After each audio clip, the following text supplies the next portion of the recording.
It is 9:15 a.m. Pacific Standard Time. It's the 10th day of November, 2025, and this is episode 1207 of BitcoinAnd. I got a lot of news about Bitcoin and the rest of the world to get through, so we're just going to dive right in. We're going to skip all the hoopla. We're not even going to worry about it. It's Monday. Let's get this shit on the road. My first Bitcoin goes global and will empower educators worldwide. This is Micah Zimmerman writing for Bitcoin Magazine. Founded in 2021, my first Bitcoin began with a single class of 4 students. Over the next 4 years, it grew rapidly, teaching more than 27,000 students, creating the world's first Bitcoin diploma for public schools, hosting educators' unconferences, and building a node network now spanning 50 projects in 27 countries. Now, my first Bitcoin is shifting from local classrooms to a global movement. Founder John Dennehy says the focus is on empowering educators, not running programs directly. Quote, "We want to help others succeed in their own communities and then link them together," Dennehy said in a note to Bitcoin Magazine. The project is also embracing a fully remote structure. It's closing its offices in El Salvador. I don't like hearing that, honestly, but continuing on, local meetups will now be run by independent collectives using open source blueprints developed by My First Bitcoin. The organization will continue developing curricula, creating digital platforms, and fostering connections among educators worldwide. Quote, "Our mission remains the same," Dennehy says. Independent, impartial Bitcoin educators give people agency, encourages critical thought, and builds long-term freedom. Bitcoin is the tool, education is the pathway, end quote. The move represents a new phase for the initiative. By training teachers, sharing resources openly, and supporting community-led projects, My First Bitcoin aims to ignite a global movement. The team invites educators, organizers, and Bitcoin advocates to join the network and help expand access to knowledge everywhere. Founded in August 2021 by John Dennehy, Mi Primer Bitcoin, also known as My First Bitcoin, began as a small community-led project in El Salvador with a mission to empower individuals through Bitcoin education. Dennehy, a soft-spoken and introspective thinker, saw education as a means to restore personal agency and sovereignty, especially in a world where people often feel powerless. The idea took root during the COVID-19 pandemic when Dennehy spent long walks in New York contemplating society's challenges. Concluding that the solution lay in education, he initially traveled to Ecuador to teach friends about Bitcoin. Shortly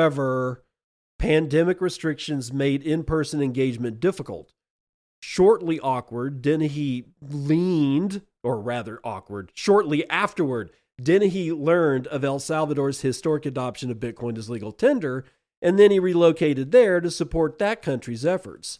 Landing in El Salvador, Dennehy drafted the organization's mission and lesson plans, recruiting both students and local teachers. He made community leadership a core principle, ensuring that all instructors were Salvadoran to better relate to students. The first class had just one attendee, held in a yoga studio, but the initiative grew steadily, and by the end of the first month, 5 students were regularly participating. In 2022, Dennehy and his team formalized the curriculum into the Bitcoin Diploma program. The diploma includes 10 lessons covering monetary systems, Bitcoin fundamentals, wallets, nodes, mining, security, the Lightning Network, and Bitcoin's future. By the end of that year, 38 high school students in El Salvador had earned their Bitcoin diplomas. The organization's impact has since expanded globally. In 2023, Mi Primer Bitcoin launched the Independent Bitcoin Educators Node Network, now encompassing over 65 projects across 35 countries. These initiatives range from circular economies to local meetups, united by 6 core principles: independent, impartial, community-led, Bitcoin-only, high-quality education focused on empowerment rather than profit. And then in May of 2025, the nonprofit received a $1 million grant from Jack Dorsey's Start Small to scale its global efforts, including enhancing the Bitcoin diploma, intro courses, teacher workshops, and its online school and community hub. Despite the funding, Dennehy emphasized that the nonprofit will never accept government funding and carefully vets all sources of fundage to preserve independence. So it's sad news for me that My First Bitcoin is closing down shop in El Salvador, but I guess that just means that they're going to be able to reach further into the world, and that's good. I mean, it's just that, yeah, I always kind of assumed Me Premier Bitcoin would just stay in El Salvador for headquartering, but hey, more power to them. The other thing that I like about this, though, is this mirroring of the Bitcoin node network into damn near everything that we do. And if you've listened to my show for any length of time whatsoever, you know that I will ramble on for, 10, 20 minutes about mycelium living in the soil and the network of information that provides the, living creatures of the forest and bushes and trees and, little aspen trees and whatnot. But whenever I look at that and I look at the Bitcoin network, it makes sense that they're mirror images of each other. And it works very, very well.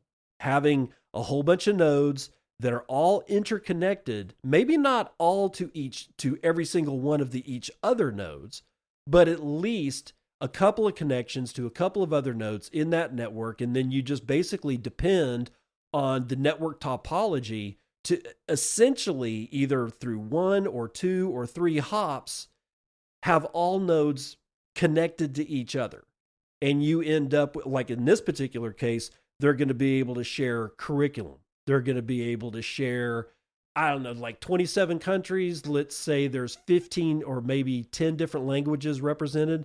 You'll be able to leverage, one node would be able to leverage probably the translations of all this other material. And if we keep doing things like this, where we start developing whole networks rather than just single, standalone, whatever it is that you're doing. I mean, unless you're like one of my Circle P vendors and you're not really going to network or nodalize or networkitize, making GreatGhee or something like that, right? It's just, that's not part of it. But for other things, like especially in situations where education comes in, or Bitcoin meetups come in, or Lightning Network meetups, or nostr meetups, or all of them together, it doesn't really matter. If you can interconnect all of these meetups somehow to each other and leverage each other's positions or the speakers that you've had at your Bitcoin thing, you end up with this really nice, well-stocked storage facility, essentially, that's decentralized across the planet that all of the members, all of the quote nodes can draw from. And I think that this is a model that we should continuously look at as we move forward in not only this space, but all the rest of the spaces to come. And starting today, speaking of people selling things like ghee and I don't know, whatever, meat, jerky, what have you. Today is the day. It's here. Because starting today, over 4 million Square sellers can now accept Bitcoin at checkout. 0 fees until 2027. Instant settlement, global freedom. The switch is flipped. Nice. So if you didn't realize, November 10th was the day that Square was going to allow anybody that uses a Square terminal. You go to a place that you get your hair cut. If they take Square, you can now pay them in Bitcoin. They can take Bitcoin. They can have that Bitcoin converted instantly to fiat. They can convert just a portion of it to fiat. They can keep it all in Bitcoin if they want. It's all up to the actual vendor, the person that would be, noted or called the Square seller here. If they've got a Square terminal as of today, all of them, at least in the United States, can now take Bitcoin directly for their goods and services. It's a lot bigger deal than people think. There's a lot of people that use Square. I mean, a lot of people, and more are coming on board every single day. But here's a couple of I saw a couple of questions on old Twitter or whatever you want to call it. That there's a couple of questions that have been asked to Square, and they've given some answers. And I thought I'd just give it a couple of minutes here. One person asks if there was going to be a simple way to find restaurants that have Bitcoin acceptable at their Square terminals. They want a map, that they want to know where they can go, who's turned it on. And honestly, I think it's like our job also to go up to Square sellers, whether or not they have them on, and let them know, you know what, I'd like to be able to pay you, I want to pay you in Bitcoin, and you use a Square terminal. You can take Bitcoin right now if you just turn the feature on. And it's like, just a little bit of pressure, don't beat them over the head and shoulders about it, or, make them feel bad or whatever, but at least tell them, because they may not even know that they can now, you got a Square terminal. Dude, I can pay you in Bitcoin right now. And this goes into the second question that was asked, which is going to be a huge leverage point when talking to these vendors. Somebody asked this question to Square, says, so a merchant can accept Bitcoin and not pay the 3% credit card fee? Square's answer is correct. Oh, and as far as the answer to the map of places that have this thing turned on, Square says, check back here on Thursday. So I guess on Thursday, the people at Square are going to release a map so that we know where we can go to actually pay in Bitcoin. Now, like I said, if just because somebody has a Square terminal doesn't necessarily mean that they know they can take Bitcoin, or if they do know, that they haven't turned it on. So if we go to them and we say at least 2 pieces of information every single time that we see them, you can turn that switch on right now.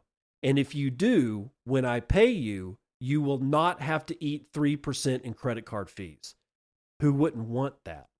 Who wouldn't want that? Now let's move on to the CFTC, where Carolyn Pham has confirmed a push to greenlight, God forbid, leveraged crypto trading in the United States. It's coming.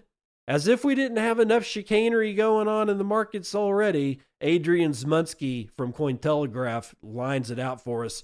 Acting chair of the U.S. Commodity Futures Trading Commission, Caroline Pham, is in talks with regulated U.S. crypto exchanges to launch leveraged spot crypto products as early as next month. Oh, yay. In a Sunday X post, Pham confirmed that she is pushing to allow leveraged spot crypto trading in the U.S. and that she is in talks with regulated U.S. crypto exchanges to launch leveraged crypto spot products next month. And Pham also confirmed that she continued meeting with industry representatives despite the government shutdown.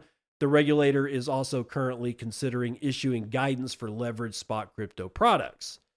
The news comes after the CFTC launched an initiative in early August to enable trading of spot crypto asset contracts on exchanges registered with the regulator. In an announcement at the time, Pham invited comment on the rules that governed retail trading of commodities with leverage, margin, and financing.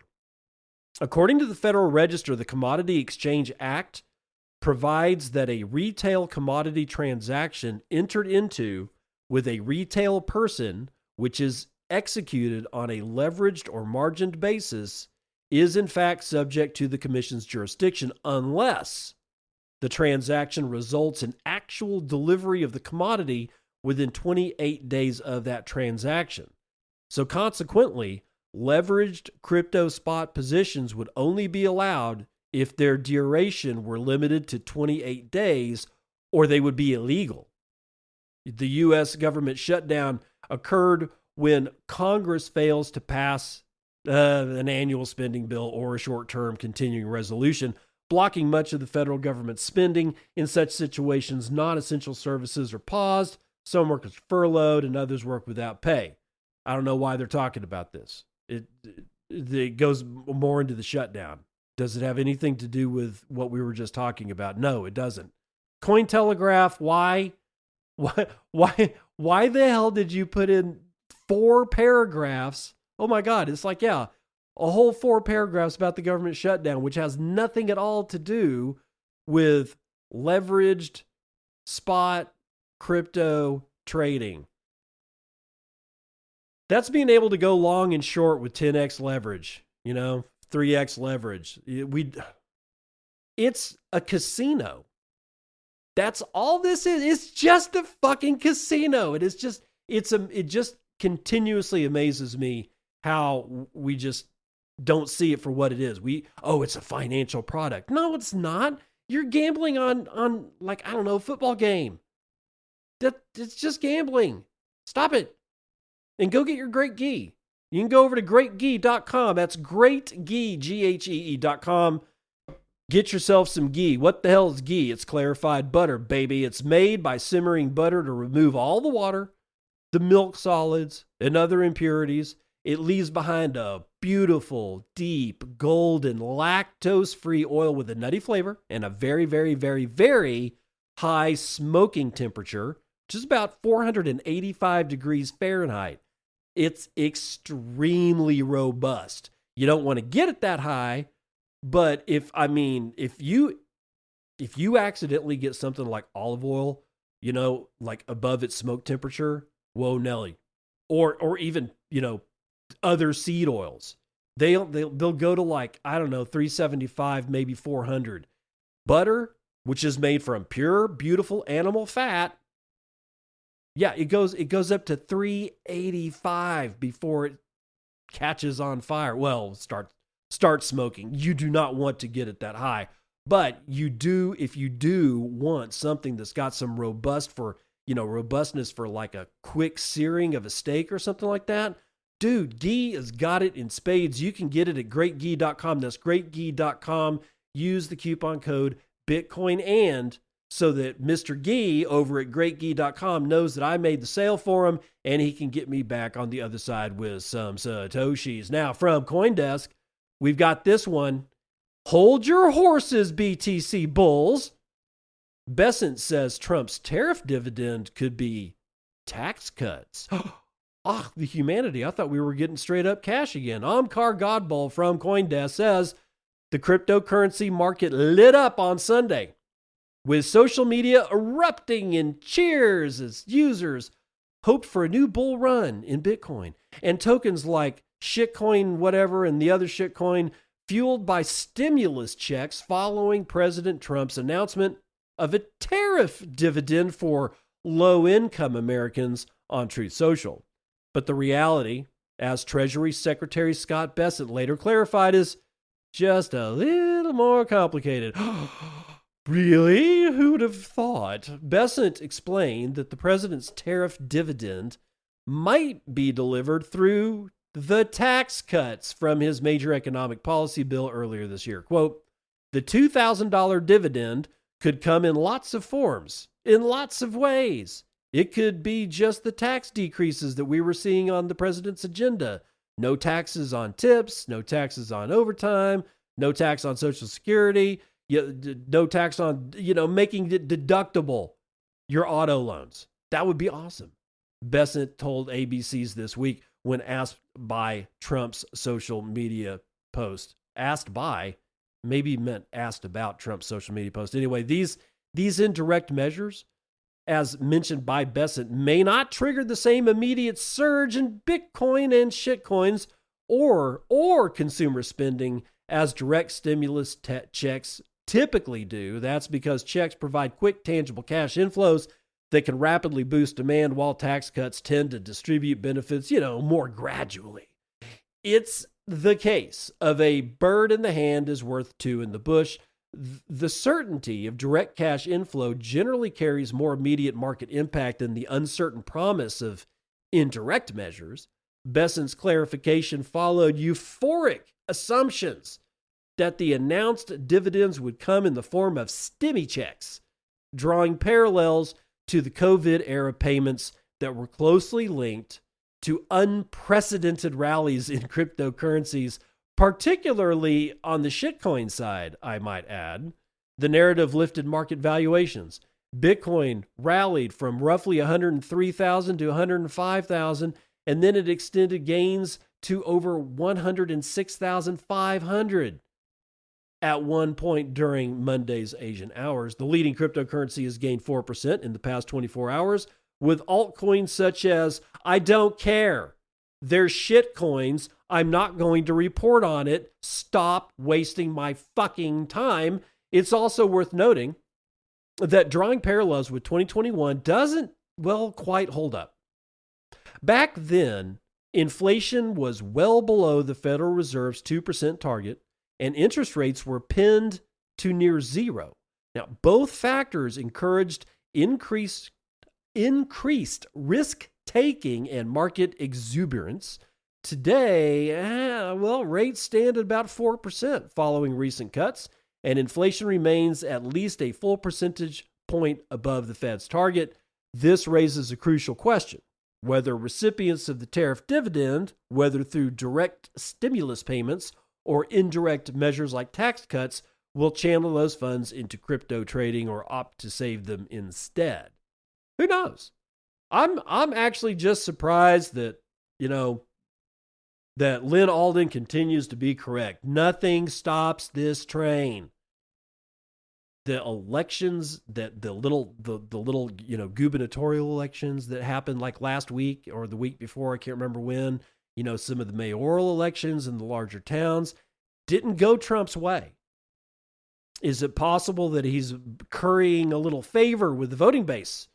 Who knows, baby? But, I wouldn't, I'm not going to send the check back. If they drop a check into the mailbox, no, I'm not sending it back.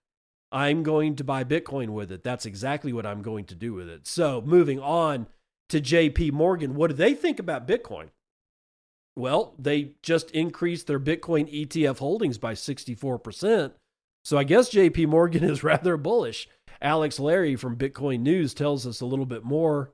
JP Morgan Chase has increased its investment in Bitcoin through BlackRock's iShares Bitcoin Trust. According to recent filings with the U.S. Securities and Exchange Commission, the bank now owns about 5.28 million shares of the Bitcoin ETF, and that is a 64% increase from what it held just last June. As of September 30th, 2025, those shares were worth around $343 million, up from $302 million the previous quarter. The large jump shows that JP Morgan and its clients are becoming more comfortable with getting exposure to Bitcoin through regulated investment products like these ETFs. The move is especially notable because JP Morgan CEO Jamie Dimon was once one of Bitcoin's biggest critics. In the past, he called Bitcoin a fraud and said the government should, quote, shut it down, but things have changed now, clearly. JP Morgan's filings show a strong and growing interest in Bitcoin investments. The rate at which the firm is increasing its exposure suggests that its high-value institutional clients are as well. The bank's 13F filing also revealed that JP Morgan holds options related to the Bitcoin ETF, about $68 million in call options and $133 million in put options. This means the bank isn't just investing directly, but is also using financial strategies to manage risk and take advantage of price movements in the market. JP Morgan's increased holdings come at a time when Bitcoin's price is going through a little bit of a rough patch.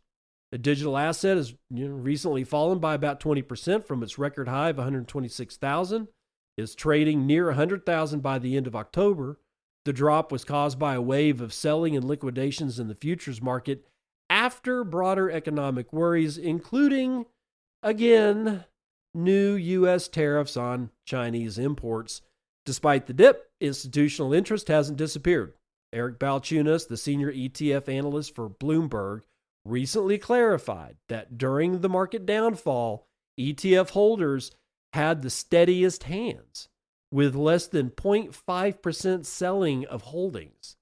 On November the 6th, U.S. spot Bitcoin ETFs broke a 6-day outflow streak with $240 million of net inflows. BlackRock's IBIT led the rebound, attracting $112 million in new investments in just one day. This shows that big investors will see potential in Bitcoin, and JP Morgan's larger position supports that trend. So the bank's analysts are now much more optimistic about Bitcoin's future. In a recent report, JP Morgan suggested that Bitcoin could climb to 170,000 within 6 to 12 months. The bank's analyst stated that Bitcoin currently seems undervalued compared to gold. They said Bitcoin's futures leverage has normalized, indicating excess risk has been cleared from the market, citing that volatility in Bitcoin has eased while gold's has risen. Not so fast, ladies and gentlemen, on that point about the risk has been, or all this futures guys have been washed out. James Nguyen is still active, and he, if you believe this guy, he's the guy that keeps shorting Bitcoin all the time. What he said, and again, I don't know. I've never met the man. I'm not watching him, so I don't know whether I believe the following or not. He has liquidated everything, all of his altcoins. He's gone all in on shorting Bitcoin to $92,000 a coin. This is a man who has been liquidated 12 times in 12 hours. Not shitting. At least that part seems that, the most confirmable, because we can see a wallet that, generally speaking, people agree is definitely James Nguyen's wallet, right? But this guy, I've talked about him at least 3 times before on the show. He keeps getting his ass handed to him like all the time. So now he said he is either going to make $133 million when Bitcoin goes down past 92,000, or he's going to be completely liquidated for the final time, and he's going to delete his X account, and he's still going to be able to have enough money left over to walk off into the sunset with his wife and 4 children and not even blink. And I asked the question, what are you trying to prove? I don't understand gambling. I guess I'm one of these people that literally look at people that gamble money and just think it's stupid. I don't care if you're betting on whether the cat crosses the road or not. I don't care if you go to Vegas and you're actually playing. Poker, I can almost deal with. Poker's actually a game of skill, but roulette, no. I got a system. No, you don't. You do not have a fucking system. Well, I know how to throw dice. I've got a system for craps. I know exactly where to. No, you don't. No, you don't. I had a stepdad that used to tell me that he knew exactly. He could get box or you get 7s every single time. Bullshit. He's full of shit. He was full of shit. He's dead now, but he was full of shit then. And if he's telling people in heaven or hell, wherever he went after he died, that same story, then he's still full of shit. You do not have control of the dice. You do not have control of the roulette wheel. You do not have control of the one-armed bandits. About the only thing that I can think of at Vegas that requires real skill is like blackjack and poker. And so from that standpoint, I'm like, hey man, more power to you. But people that bet on sports, sports games and one-armed bandits, I think it's the dumbest thing in the world. This dude, this James Nguyen guy, I mean, why don't you just, how about this? How about you not risk losing that much money if you can still walk off into the sunset with your family and be happy? Why gamble? If somebody can tell me, like, just give me a boostergram or something and say, well, here's why people gamble, and you're being it's okay. You can say, you can go, dude, you're being a bit of a curmudgeon, man. Have some fun. I don't look at putting money into a brown paper bag and lighting it on fire to find out if the money inside burns or not is a quality quality use of my time here upon this God's green earth. But if you've got a reason, if you vehemently disagree with me that somehow or another gambling is good and gambling is right and it's righteous and it's the noble, ethical, moral path to take, then I want to hear why. Because otherwise, I think this James Wynn dude is a dickhead. Let's run the numbers.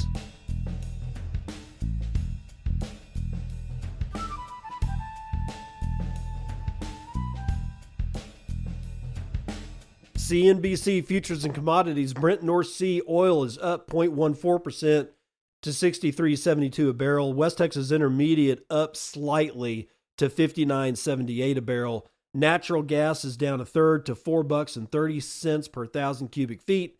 Gasoline is up 0.87% to $1.95 a gallon, and Murban crude is up 0.4% back to 66.15. All of the shiny metal rocks are doing very well today. So palladium is up 3%, gold is up 2 1/3. It is now back up to $4,105 a troy ounce. Platinum is up over 3%. Silver is up over 4%. It's chilling out at $50 per troy ounce. Copper is up 2% today. Every single ag future is also in the green today. I guess we're okay with the agricultural tariff scare is over. I don't know, but the biggest winner is coffee. Yeah, coffee. 2.2% to the upside. Lumber is the biggest loser, I guess, in comparison. It's up only 0.09%. Meanwhile, live cattle up 3%, lean hogs up 3%, and feeder cattle up 2.8%. The S&P is up a point. NASDAQ is up 1.6%. Dow is up a third of a point, while the S&P Mini is up almost a full half point. And Bitcoin's doing okay. It's $105,800. That is a $2.11 trillion market cap. We can get 25.8 ounces of shiny metal rocks with our one Bitcoin, of which there are 19,946,719.9 of.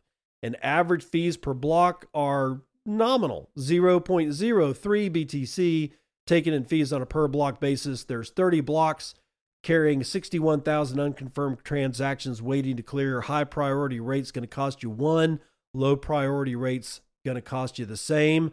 And we're still in zettahash territory. 1.05 zettahashes per second is the current hash rate of the Bitcoin network. And from Humanity on Brink, I got Richard Whitman, 200 says pleb slop. Oak Grove with 1,019 sats says, regarding Metaplanet buying back stock. I mean, corporations are gonna corporation.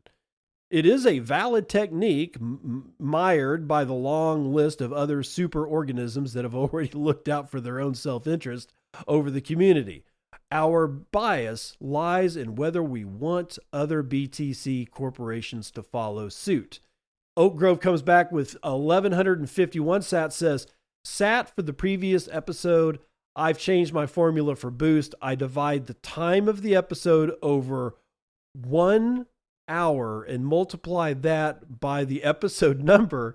So 3,441 over 3,600 multiplied by 1,205 equals 1,151 sats. Now you can't unhear that. That's right. Oak Grove coming back with, wow, 1,206. Brother, thank you. Says, for a palate cleanser, here are some experiments with low time preference. And then he references this particular episode of, Humanity on Brink. Wartime with 133 says, cheers. Psyduck with 765 says, Psyduck. Jason High with 200 says, thanks for the news we can use. You're welcome, brother. And let's see. Brent Kearney with 2,100 says, your efforts are appreciated. Yeah, but your sats are appreciated even more. And KT with 5K sats says, rant on. Fucking men. Fucking men. And Thank you for mentioning the dead babies in the other countries. Unfortunately, I don't think they count when your own tax dollars fund the killing. Such hypocrisy and such utter bullshit on all fronts. The Samurai Wallet guys should have helped fund the White House ballroom. Maybe then they could have gotten a pardon. Wow, and Kazakhstan is making an announcement about buying an ETF. What fucking pioneers. Ha!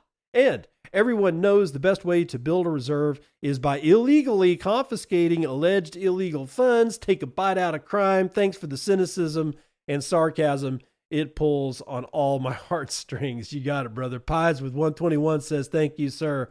No, thank you. And that's the weather report.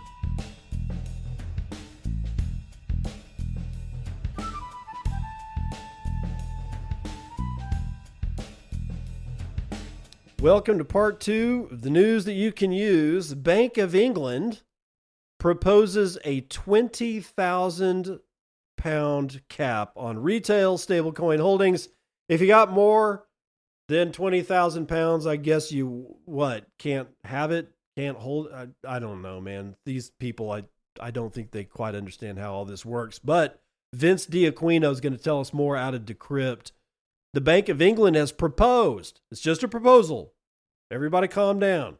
The Bank of England has proposed temporary limits on stablecoin holdings for retail and business users and new rules for how issuers can manage their reserves. In a consultation paper published on Monday, the central bank said individuals would be allowed to hold up to 20,000 British pounds sterling, or about $26,000, in a single systemic stablecoin, while businesses would face a 10 million pound cap. Notably, the proposal would not cover stablecoins used as assets for non-systemic purposes, such as the buying and selling of crypto assets, the predominant use of stablecoins today, wrote the bank. The restrictions are described as transitional, designed to prevent sudden outflows from, guess who? Traditional bank deposits during the initial phase of adoption. They are freaking terrified of this stuff. They have no control over it.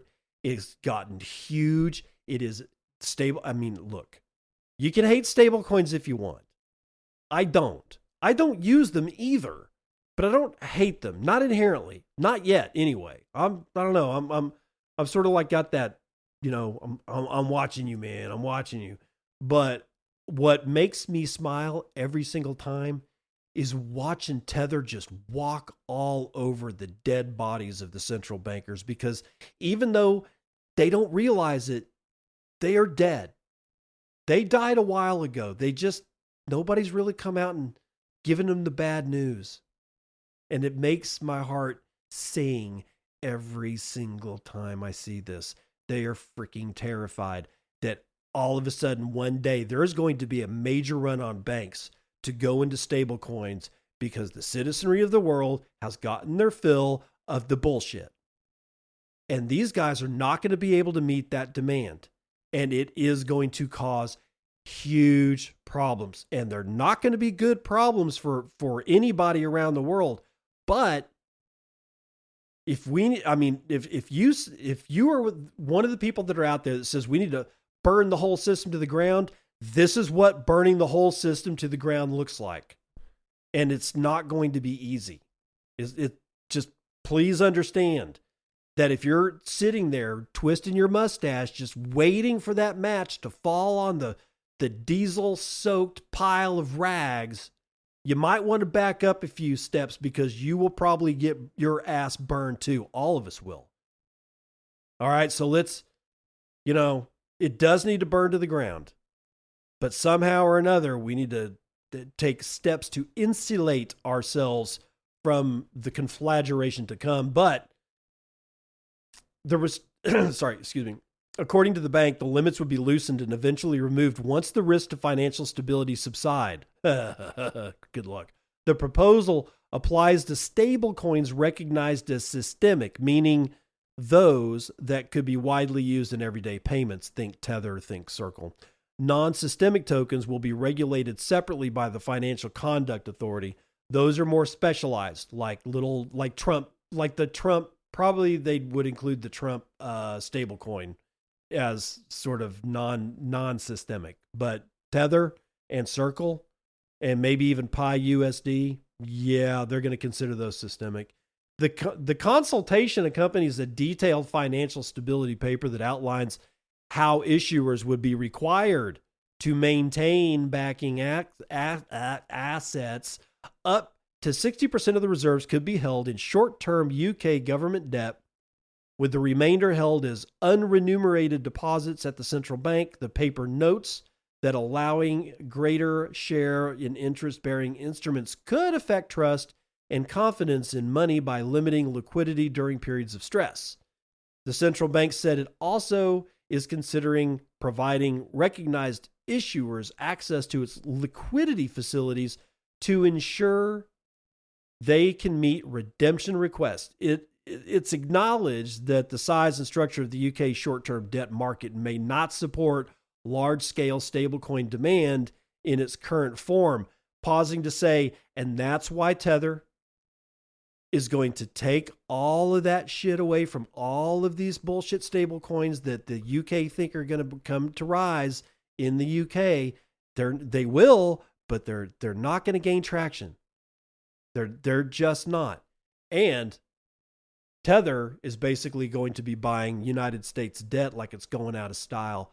The United States Treasury and Federal Reserve have their buyer of last resort. Used to be the Saudis and the Chinese and the Japanese. Those are the guys you could always count on them to come to auction, but they're not really showing up the way they used to.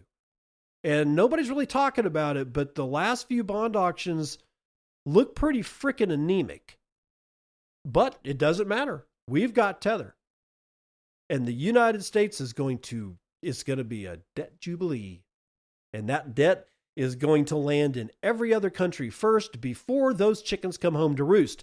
You do not want to be caught with your britches down, not having Bitcoin when those chickens come back to roost if you're living in the United States.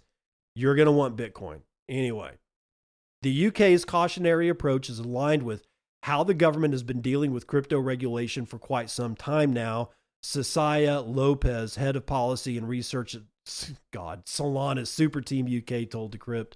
The bank's latest proposal represents a softening from its 2023 discussion paper, which recommended that all reserves be held as central bank deposits only. Quote, requiring systemic issuers to hold some of their reserves in central bank deposits could actually give the Great British Pound-backed stablecoins a structural edge, since their reserves would be in central bank money rather than commercial bank deposits, Lopez said. In turn, this could, quote, help strengthen confidence and systemic resilience, while the caps could be lifted once risks to the BOE have subsided, she added. Lopez warned, however, that if the UK fails to get the review process and transition right, it could negatively affect the country's ambitions to be a leader in digital asset payments. I'm going to put that one to bed right now. They won't. It's too late. It's too late for the UK to join in this. It's too late for China. It's too late for Japan. Too late for Australia. Too late for Canada. Too late for New Zealand. That leaves the United States, Latin America, the shit that's going on in Central America, and I'm going to put this in here, the Middle East. They seem to have done very, very well wrapping their heads around this shit. And they didn't start this year. They started quite a while ago trying to figure all this crap out. And here comes the UK, being terribly British as they are, were just a little too slow eating their crumpets. And they think that they're going to have a shot in hell? No. Sorry, buddy. It's too late for you. Is it too late for Rumble? I don't know. Well, let's talk about Rumble. This is James Hunt writing for The Block. Rumble and Northern Data signed a merger agreement as Tether makes a $150 million artificial intelligence commitment. Oh, God. What the hell is this all about? Rumble and Northern Data have signed a business combination agreement that will see the U.S. video and cloud platform submit a voluntary public exchange offer for all outstanding shares of the Frankfurt-listed AI and high-performance compute infrastructure firm, The merger, announced on Monday, comes shortly after Northern Data sold off its Bitcoin mining subsidiary, Peak Mining, in a deal worth up to $200 million, and marks an expansion of Rumble's cloud and AI ambitions with the addition of one of the largest GPU estates in Europe. It also deepens Rumble's ties with Tether, which is committed to sustained customer and commercial support tied to the transaction. Under the proposed offer, each Northern Data share may be tendered for 2.0281 newly issued Rumble Class A shares with no minimum acceptance threshold, meaning that the offer can close even if only a small portion of shareholders accept it. However, that's down from 2.319 newly issued shares proposed by Rumble when it first announced plans to acquire Northern Data back in August, which was then valued as a potential $1.17 billion deal, and now it's dropped all the way to 200 million. Or what was 150? Yeah. So 155, 150 million. Wow, dude, that's whatever. Okay. Well, at Friday's closing price of $5.89 for each RUM stock, according to the Block's Rumble price page, that could value the deal at around $767 million. A potential cash component of up to $200 million may also be paid to participating shareholders, taking the total value to $967 million, contingent upon Northern Data completing the successful sale and commercialization of its former Corpus Christi HPC site under an existing exclusivity agreement with an unnamed global infrastructure asset manager. The deal is expected to close in the first or second quarter of 2026, pending regulatory approvals and satisfaction, among other conditions, with Northern Data shares delisting thereafter. Northern Data shareholders would hold about 30.4% of Rumble on a pro forma basis if all outstanding Northern Data shares are tendered, according to the firms. The agreement is already anchored by shareholders representing 72% of Northern Data's equity, including Tether, and shareholders affiliated with Northern Data CEO Arush Philanathan. I'm not even going to try a third attempt there. They've committed to sell on the same terms as the public offer at completion. Rumble will also acquire Northern Data's roughly 610 million euro or $705 million shareholder loan from Tether. Half of the balance will convert into Rumble shares priced at $7.88, with the remainder refinanced through a new secured loan from Tether. For Rumble, the deal would add around 22,400 NVIDIA units across its H100 and H200 models, as well as a network of owned and co-located data center sites, including Northern Data's 180 megawatt capacity Maysville, Georgia department. Quote, Northern Data, Tether, Rumble. This is how we build the AI ecosystem for the future from the ground up. Rumble chairman and CEO Chris Pavlovski said, quote, freedom first is the new way forward for tech. Unlike big tech, it represents a future where technology empowers rather than controls, built on the principles of free speech, privacy, independence, and resilience. Freedom first seeks to ensure that people, not unaccountable digital gatekeepers, are in charge. Unaccountable digital gatekeepers. You know what term that reminds me of? Those fat cats up there in Washington, D.C. That it does. It reminds me. This is that statement, by the way. Half of it is at least suit speak. Just saying. Tether, which completed a $775 million strategic investment in Rumble in February, simultaneously agreed to become an anchor customer for the merged entity. The stablecoin issuer will commit to purchasing up to $150 million of GPU services over 2 years following the deal's close, positioning the company to build AI models on infrastructure outside of hyperscale cloud providers. Rumble said the arrangement will allow Tether to pursue long-term AI development insulated from censorship or platform restrictions. Tether also entered into a separate $100 million advertising agreement with Rumble, spanning $50 million per year over 2026 and 2027. The commitment is intended to drive adoption of Rumble Wallet and expand creator monetization on the platform while supporting new advertising formats linked to Rumble's payment ecosystem. Earlier on Monday, Rumble reported third quarter 2025 revenue of $24.8 million, average revenue per user of $0.45 a share, I guess. No, wait, per user. Average revenue per user at 45 cents. Huh. That's an interesting way to look at it, I guess. Anyway, there's a reduced net loss of $16.3 million.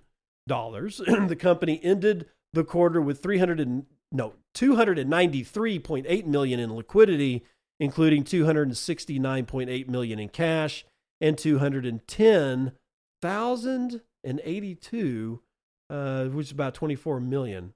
I don't know. That's the last part of this news story just kind of went off the rails for me. My apologies if it did. It's just, I don't know, man. It's either me not reading well or this news story was written in a really shitty manner. It doesn't matter. Let's not lay blame. Let's move on to mining. Phoenix Group launches a 30 megawatt facility in, of all places, Ethiopia. Yeah, Ethiopia. I keep telling people, do not sleep on Africa. This is from Atlas 21. Phoenix Group, listed on the Abu Dhabi Stock Exchange, has inaugurated a new 30 megawatt Bitcoin mining facility in the Ethiopian capital, Addis Ababa. According to the company, the facility was developed in collaboration with Ethiopian Electric Power, the state-owned power provider at Bol Lemi Industrial Park. The plant covers 6,250 square meters and increases Phoenix global mining capacity to about 1.9 exahashes per second. The infrastructure is designed to support future computational loads, of course, including artificial intelligence and high-performance compute. Phase 1 of this situation is the activation of 20 megawatts with around 5,300 air-cooled mining units, and then phase 2 scheduled for the end of the second quarter of 2025, that's already passed, but whatever, adding 32 megawatts using liquid cooling technology. Third quarter financial results reveal that Phoenix mined a total of 305 Bitcoin, not bad, of which 195 Bitcoin came from self-mining activities. This corresponds to an effective proprietary hash rate of approximately 4.34 exahashes per second. As of the end of September, the company's operational treasury held 682 BTC, not bad. Phoenix Group has announced expansion plans for the upcoming quarters. In Q4, an additional 62 megawatts in Ethiopia and 44 megawatts in North America are expected to come online. For 2026, the company plans to launch yet another 90 megawatts of capacity. According to corporate projections, the self-mining hash rate is expected to reach around 13 exahashes per second by early 2025. Dude, what? I think Atlas 2021 has got these years. I think they're writing these years wrong. I'm looking at the date. This was written November 10th. This was written today in 2025. So that's a mistake. I'm pretty sure they mean by early 2026, tripling current performance. This is kind of a lot bigger than you might think. I mean, A, it's Ethiopia. B, it's in Africa. And I've been saying we need to keep our eyeballs firmly looking at Latin America, the continent of Africa, the Baltics, the Balkans, the United States. That's where we need to really be looking. Because the rest of the world kind of like, I don't know. They have just completely dropped the ball. Doesn't matter though. Last one for the day. You knew I was going to do it. Michael Saylor Strategy buys another 487 Bitcoin for $50 million. as the total holdings now reach 641,692. BTC James Hunt from the block says Bitcoin Treasury Company strategy acquired additional Bitcoin, according to an 8K filing, and bought the Bitcoin somewhere between November the 3rd and November the 9th. Strategy now holds 641,692 Bitcoin. It's about $68 billion. All of the Bitcoin was bought at an average price of 74,079 Bitcoin per Bitcoin for a total cost of around 47.5 billion. So say what you will, he's still doing really well on this trade, man. But, I kind of expected him to buy, and he didn't disappoint. And I know that there's a lot of people out there that really don't like Michael Saylor and don't like the position that he's put Bitcoin in. But if you really believe that one person can put Bitcoin in any kind of position, then we've already failed. The only position that's anybody is in because of Michael Saylor is your perceived value of the price of Bitcoin in terms of United States dollars or some other fiat currency that you're familiar with. That's the only, it's what you think is going on. That's the only thing that's in danger. Bitcoin will be just fine. Trust me. All right, man. It's Monday. Tomorrow is Veterans Day. Probably be able to bring you a show, but my kids and my wife are all going to be home, so it may not happen. But if you do me a favor, 5-star reviews on Apple Podcasts really helps the show. I cannot tell you how much it helps the show. If I tweet it or if I put it on Nostr, the show announcement, then, retweet it and re-Nosterize it. Tell your friends and family.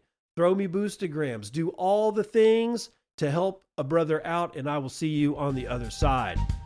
This has been BitcoinAnd, and I'm your host, David Bennett. I hope you enjoyed today's episode and hope to see you again real soon. Have a great day.